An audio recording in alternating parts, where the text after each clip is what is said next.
course, chaos just downstairs just hours ago. Screaming fans by the hundreds lined up around the studio for 24 hours plus, waiting to see this guy, I don't know, Robert Pattinson, I don't know, show up right here. And again, our George Stephanopoulos sat down with him and asked him about his new movie, Cosmopolis, and also how he's doing after a very high-profile heartbreak. Yeah, and joining us right now are entertainment insiders, the founder of GossipCop.com, Michael Lewittis is with us, and from The Hollywood Reporter, Marisa Guthrie. Thank you both for being here.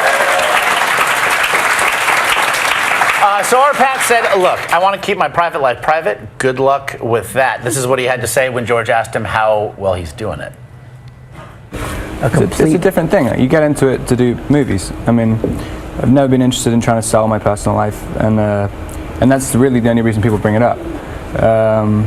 And so, you know, it's the reason why you go on TV is to promote movies. I mean, that's the only way to do it. Hey, at least he's honest. I mean, and to that point, Michael, it's sort of a chicken and egg thing there, running right up against each other. What did you think of, if nothing else, how he handled it? I thought he handled it perfectly. He really set the boundaries. It's always been an unwritten rule with Robert Pattinson. You don't ask him about his private life. He doesn't like discussing it. Now, he's set in stone. Don't ask. So what does sell his personal life mean? That he doesn't want to sell his personal life? And why he apparently chose Good Morning America to make that announcement? He thought long and hard about where he would say that. What does it mean?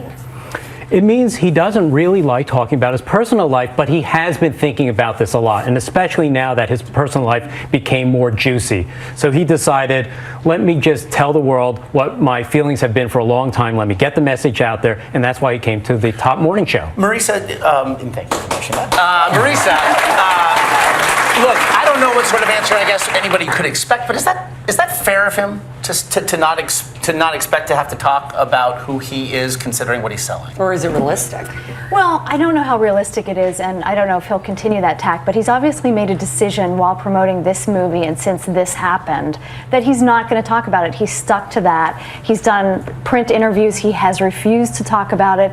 And, you know, I think he's gotten a lot of sympathy by taking the quote-unquote high road here. And, you know, celebrities are human beings too. I mean, we forget and we become so cynical and jaded about the way they live their lives.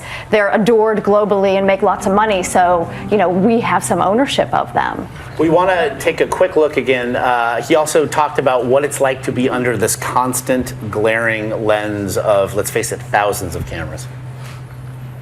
No, I don't think so. I think if you start getting used to it, it means you're going crazy. But it's nice. It's like being on the craziest theme park ride you've been on, and you know, it's totally exciting. But eventually, at some point, you've got to have a break. So, Michael, is he going to get that break, do we think? No, he's actually not going to go on a break. He's doing a number of movies. He's got a film that he's doing called The Rover, which he's going to be filming in Australia. He was just offered another movie called Desert, Queen of the Desert. He's just got plenty of films. He likes throwing himself into his work. He enjoys his acting. Marisa, very quickly, what is this going to do for this film, do you think? Well, this film is not really the Twilight fan audience, so this could actually bring in a younger audience to this film, because David Cronenberg, the director, has traditionally, his movies have traditionally appealed to older audiences. Again, so much to get into. We most likely will. Michael Lewittis and Marisa Guthrie, thank you very much.